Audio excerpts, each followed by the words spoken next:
Abonnez-vous et cliquez aussi sur la petite cloche de notification pour ne rien rater de nos prochaines vidéos. N'oubliez pas de partager aussi la vidéo et de la liker. Afrique N24. On a compris un peu votre inquiétude, 50 secondes, on va relancer, on va voir si Tinyama Sadi, lorsque nous est d'accord avec vous. Là, on parle de vague d'indignation, vague de mobilisation populaire en soutien au peuple malien. Et là, il y a des manifestations partout, ce samedi même, dans plusieurs pays, dans le monde entier. Des Africains surtout se sont levés, dit non, non, non, la France doit laisser les Africains tranquilles. Donc, à travers cette pétition, vous voulez encore remobiliser les Africains.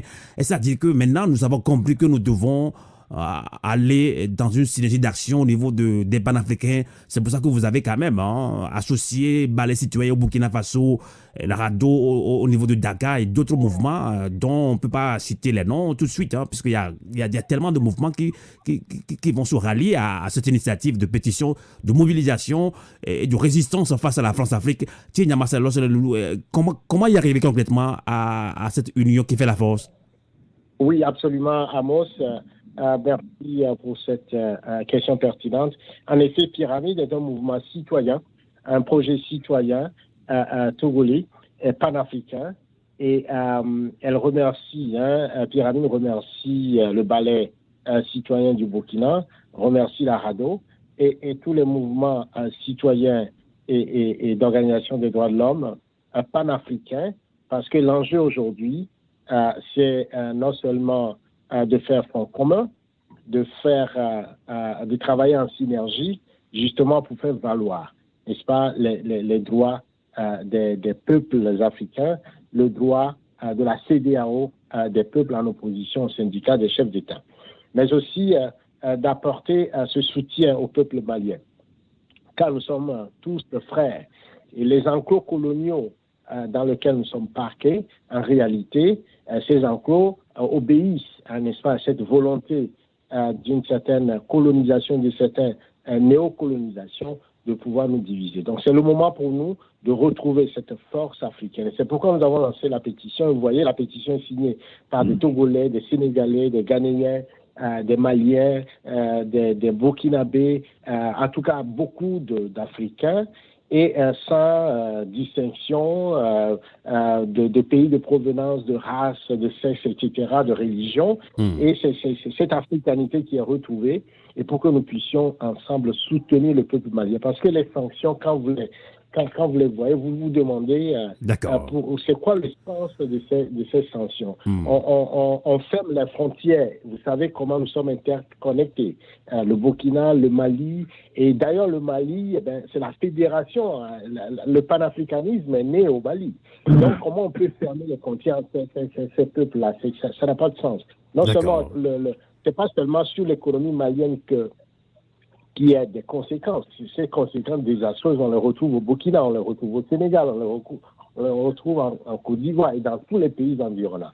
Comment vous imaginez que la CEDEAO, qui est une organisation politique, on vient associer l'UEMOA à la décision politique de la CEDEAO en bloquant justement les transactions du Mali et ses réserves dans les banques de la CEDEAO. Donc, il y a une vraie... Alors qu'il n'y a pas ces sanctions-là dans les accords, dans le traité de la CEDEAO. Il y a comme sanction de suspendre la participation du pays en question aux instances de la CEDEAO.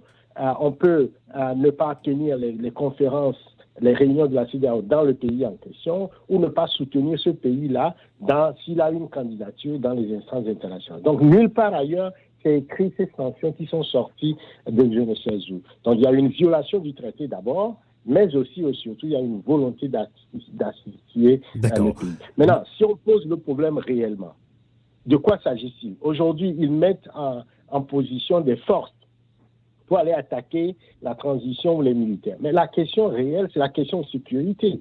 Le Mali est en proie au terrorisme. Et ça fait 10 ans que la France est là. Et je pense que c'est la raison pour laquelle la transition propose quand même 5 ans pour quand même revoir ce combat pour combattre l'insécurité quand même au Mali. Et 5 ans pour 50 secondes, c'est quand même un peu trop. 50 secondes qui est très méfiant quand même. Quand on dit c'est un peu trop, moi je m'inscris en faux parce que comment les Africains comprennent la démocratie? Comment on peut faire voter les Maliens si le 3/4 ou le 3/4 du pays est sous insécurité et que les terroristes sont partout? Donc le vote, c'est l'expression démocratique, mais il faut qu'il y ait la sécurité. Il y a un certain nombre de conditions qui permet l'exercice même de la démocratie. Donc pour vous, la transition malienne ne tient pas à un discours populiste.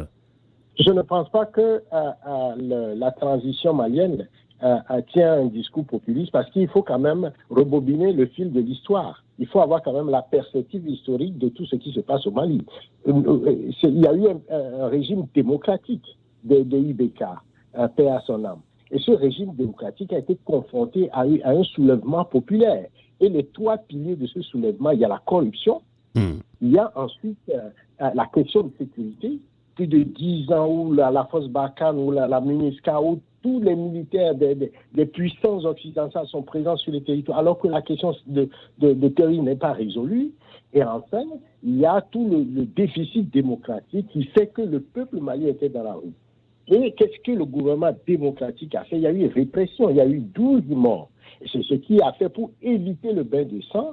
Et c'est ce qui a fait intervenir justement les militaires dans le jeu pour que ce bain de sang n'ait pas lieu. D'accord. Et donc, nous ne sommes pas dans ce cas de figure où un militaire se lève et va faire un coup d'État sanglant, etc., pour s'accaparer au pouvoir. D'accord. Donc, nous sommes dans un cas de figure, il faut quand même avoir... mettre les choses en perspective. D'accord. Et pour retrouver les fondamentaux. Donc, quand les militaires disent qu'ils ont besoin, n'est-ce pas, du temps. Du temps, oui. Pour refonder le pays, créer le cadre de l'expression démocratique, mais je pense que ce que la CEDEAO devrait faire, c'est plutôt les accompagner dans cette refondation, dans la mise en place des structures, des conditions nécessaires pour l'expression démocratique. Alors, si on se précipite, supposons qu'on se précipite et on fait encore des élections seulement à Bamako, parce que c'est peut-être là où il n'y a pas d'insécurité, et qu'on vote, et le lendemain, on est devant encore les mêmes problématiques. N'oubliez pas c'est un pays qui a eu, depuis le coup d'État de Moussa Traoré, des régimes démocratiques, des alternances démocratiques. Mais les problèmes de fond ne sont pas réglés. Donc, c'est ces problèmes de fond qui créent l'instabilité aujourd'hui. Je crois que toute la démarche devait aller vers la résolution de ces problèmes de fond, la corruption, l'insécurité, le terrorisme et la bonne gouvernance. D'accord. En tout cas, exactement. En tout cas, on l'a vu, que ce soit au Mali, au Sénégal, dans la diaspora africaine, des manifestations ont eu lieu ce samedi, donc partout dans le monde entier pour soutenir les Maliens, la transition malienne. On l'a vu que c'était un rapport de force que la transition avait établi vendredi dernier. C'était quand même bien en termes de mobilisation. Alors, rapidement, Ismaël Kinda, depuis Ouagadougou, un des porte-parole du mouvement Balai citoyen. On parle de mobilisation et la vague de mobilisation continue, que ce soit en Afrique ou dans la diaspora africaine également. Et la crise au Mali semble redynamiser le combat des panafricanistes et pour la libération de l'Afrique du néocolonialisme français. Alors pensez-vous vraiment, Ismaël Kinda, que tous les ingrédients sont réunis pour mettre définitivement fin à la mise sous tutelle de l'Afrique par la France, Ismaël Kinda? Oui, avant de répondre à votre question, permettez-moi de revenir sur la question de la transition. Allez-y. Moi qui vous parle, nous avons ici au Burkina Faso une expérience de la transition. Et je suis bien placé pour en parler. Et quand le régime Compaoré a été déchu, la CEDEAO est venue, on nous a imposé une transition qui devait durer 1 an. À son temps, mon mouvement a dit non, 1 an, c'est pas suffisant pour régler certaines questions. On nous a tellement fait la pression dessus, avec la complicité même de ceux qui sont au pouvoir actuellement, parce qu'ils ont cheminé avec le président Compaoré pendant 27 ans. Ils ont pillé les ressources du pays ensemble et ils avaient suffisamment les ressources financières et matérielles pour jouer le jeu démocratique, à savoir, vous connaissez la démocratie électoraliste, l'achat des voix, l'achat des consciences. Nous sommes allés aux élections. Le président Roch-Marc Christian Kaboré est à son 2e mandat, donc soit 7 ans au pouvoir, et avec une gouvernance sécuritaire, politique, économique et judiciaire totalement désastreuse. Aujourd'hui, nous sommes dans une incertitude totale. Depuis l'an passé, devaient se tenir des élections municipales, communales, qui ne se tiennent pas à cause du problème sécuritaire. Vous avez au moins plus d'une quarantaine de communes qui n'ont plus de maires. Les maires ont fui les zones parce qu'il y a l'insécurité. Si nous avons de bonnes raisons de douter de l'attitude des militaires, je pense qu'il faut poser sur la table la question de la démocratie. Quelle démocratie? Cette démocratie électoraliste peut-elle faire face à l'île terroriste? Je dis non. Ça met une pression sur les militaires maliens. C'est qui comporte au pouvoir là, dans ces conditions. Le Mali n'est même pas encore un pays, n'est plus un pays. C'est compliqué. Il suffit d'organiser des élections à Bamako. Une bonne partie du pays est occupée. Comment peut-on tenir des élections dans ces conditions? Donc il faudra faire attention. Si il faut mettre la réflexion, placer la réflexion sur le comportement des militaires, il faut aussi poser sur la table de réflexion la démocratie. C'est quel type de démocratie? Je sais que mes frères sénégalais, togolais et autres, nous ne nous battons pas pour une démocratie électoraliste où des gens viennent au pouvoir en la faveur de l'argent amassé pendant des années. En tout cas, les élections n'ont jamais résolu quoi que ce soit en Afrique quand même. Hein. Comment comprendre qu'après des décennies de combats acharnés pour une véritable démocratie, aujourd'hui on en est à une situation où les populations civiles sont promptes à applaudir un coup de force? C'est là la véritable question. Aujourd'hui dans mon pays, le pays peut basculer à tout moment parce que la colère est en train de monter. Le pouvoir n'a pas de vision, aucune stratégie. C'est un système de prébande. C'est un système de prébande et de prédation qu'ils ont mis en place, totalement inapte à faire face à la crise sécuritaire. D'accord. Ismaël Kida, voilà. si je veux comprendre bien, vous êtes d'accord avec la transition malienne qui propose 5 ans de transition quand même, par rapport à la situation des sécurités qui prévaut au Mali? Bon, on peut toujours discuter sur les 5 ans. D'accord. Mais il faut peut-être avoir le courage de leur accorder le bénéfice du doute. Parce que ces militaires aussi, il ne faut pas oublier, ils ont le soutien d'une grande partie de la population malienne, et ça, ce n'est pas rien. Et africaine également. On peut dire tout ce qu'on veut. Au-delà du Mali, quand même. On peut dire que c'est de la manipulation, mais je pense bien qu'il y a des faits qui sont là, qui sont vérifiables. Et si vous écoutez des personnalités, des personnes averties sur la politique malienne, c'est incroyable ces accords secrets, souterrains, ce que la France est en train de faire là-bas depuis des années et des années. Voilà la CEDEAO qui est prête à mettre en actif une force d'attente pour combattre la junte. Au nom de quelle démocratie? Une démocratie électoraliste qui ne nous garantit même pas quelqu'un qui est capable de venir redresser la situation. C'est tout un système qu'il faut changer. C'est un système qu'il faut changer. Nous le vivons au Burkina ici, après 7 ans de pouvoir soi-disant démocratique. Où est-ce que nous en sommes? Et c'est d'autant plus grave que c'est un régime post-insurrectionnel. Vous pouvez imaginer ça? D'accord. Vous pouvez imaginer ça? À quel point nos hommes politiques sont incapables de changer.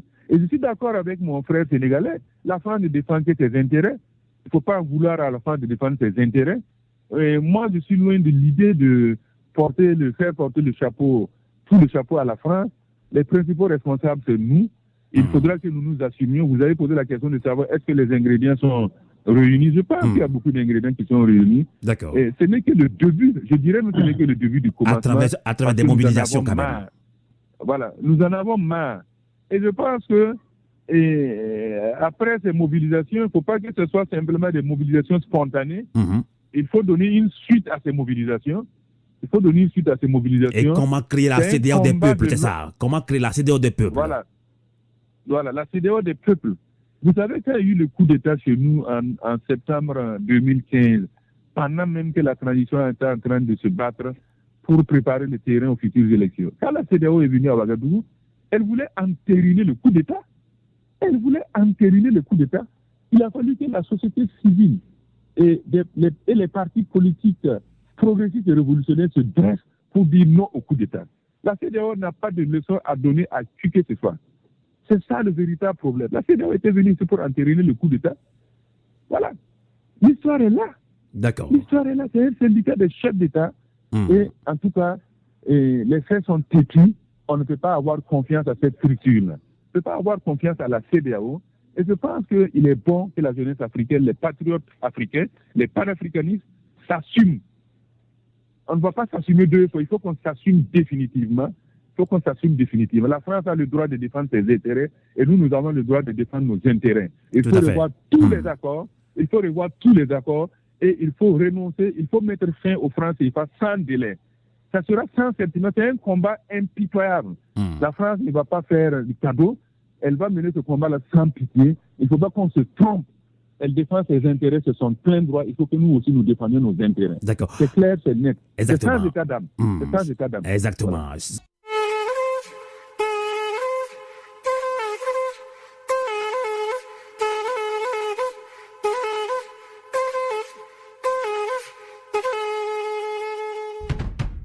La zone franc et le franc CFA est un système hérité de la colonisation.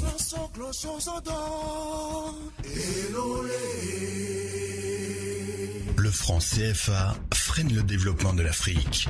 Il est aussi un outil de contrôle politique et économique sur les pays africains de la zone franc.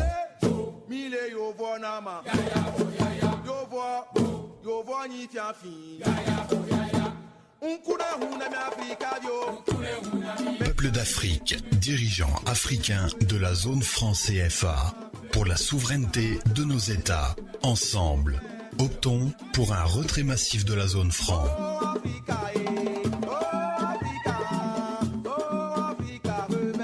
Ensemble et solidaires, nous y parviendrons.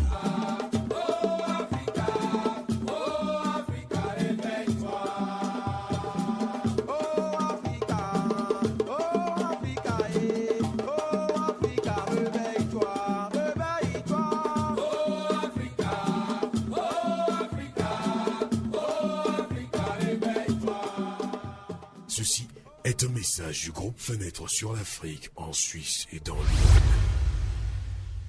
Likez la vidéo si ce n'est pas déjà fait. Laissez aussi votre point de vue en commentaire.